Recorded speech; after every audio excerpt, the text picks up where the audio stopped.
कांचनानगौस्थिभं स्थूलतनुगजेन्द्रवदनं लम्बोदरं सुन्दरं रोशनदनतनमध्यगण्डमधुपाव्यालोलगण्डस्थलं दन्ताघातविदारिताश्च रुधिरे सिन्दूरशोभाकरां वन्दे शैलसुतासुतं गणपतिं भक्तिसिद्धिप्रदम्। आइए दधीची ज्योतिष सेवा यूट्यूब चैनल में आप समस्त श्रोता भगवान का हार्दिक स्वागत है। आज हम चर्चा करेंगे भाद्र शुक्ल पक्ष एकादशी के बारे में। भादव के जोड़िया में जो एकादशी किया जाता है उस एकादशी के बारे में। ब्रह्म वैवर्त पुराण में युधिष्ठिर जी भगवान श्री कृष्ण से कहते हैं कि हे त्रिलोकीनाथ, भादव के शुक्ल पक्ष में कौन सी एकादशी होती है, क्या नाम है, उसके कौन देवता होते हैं, उसे करने का क्या विधान है और क्या फल प्राप्त होता है। तब भगवान श्री कृष्ण ने युधिष्ठिर जी से कहे कि हे राजा युधिष्ठिर सुनिए, भादव शुक्ल पक्ष में बामन एकादशी होता है। बामन एकादशी का बड़ा महत्व है। कर्मा धर्मा एकादशी भी इसे कहते हैं। और तीसरा पर्यायवाची नाम परिवर्तिनी एकादशी भी है। हाँ,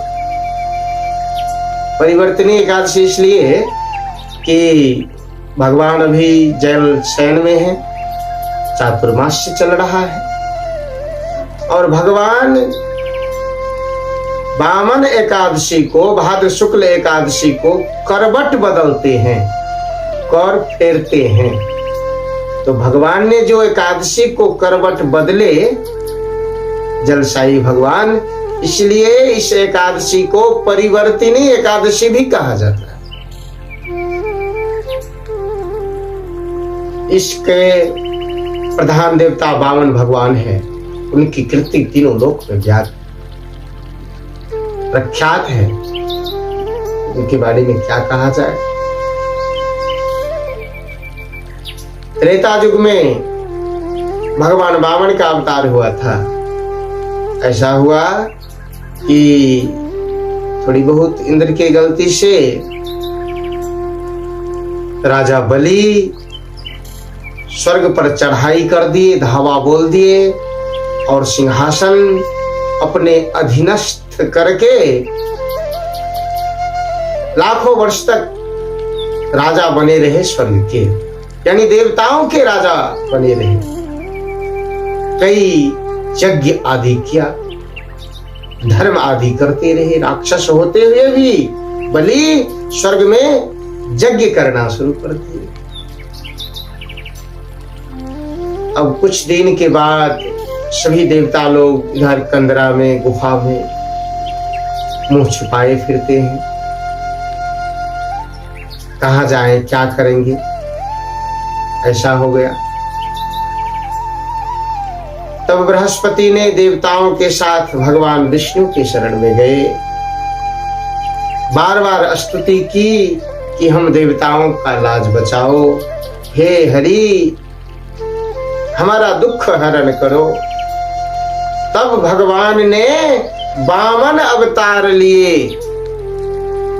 फिर युधिष्ठिर जी कहते हैं कि हे प्रभु, वामन अवतार भगवान ने किस तरह बलि को जीत लिया और इंद्र का स्वराज वापस करवाया।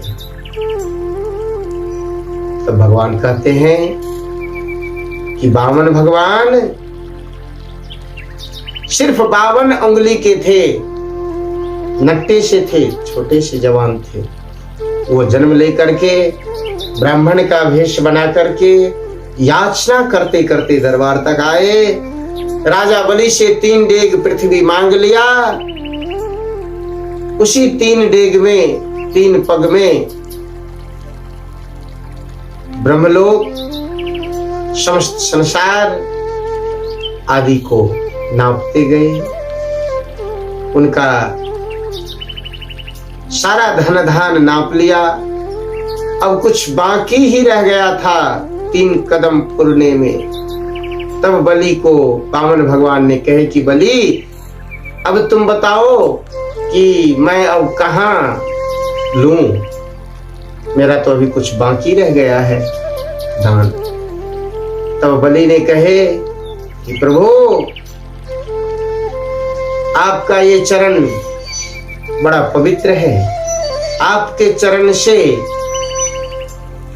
इस संसार में ज्योति मिलती है और आपके चरण के रज से तो जीव का उद्धार होता है। इसीलिए अगर ये चरण अब और भी आगे बढ़े तो इधर उधर नहीं, मेरे मस्तक पर रख दो ताकि मेरा कल्याण हो जाए। तब वामन भगवान ने बलि के मस्तक पर अपने चरण को रखे। बलि पाताल लोक में जाते रहे। इस तरह वामन भगवान बलि को पाताल पठाकर भेजकर और इंद्र को पुनः इंद्रासन पर बिठाया। देवताओं का कल्याण हुआ। तब से हम वामन भगवान का पूजा करते आ रहे हैं और भली भांति इस एकादशी को करते आ रहे हैं, जिस एकादशी को भगवान विष्णु जल में सोते हुए होते हैं और करवट बदलते हैं। परिवर्तनीय एकादशी है। बड़े दत्त चित्त होकर के इस एकादशी को करना चाहिए।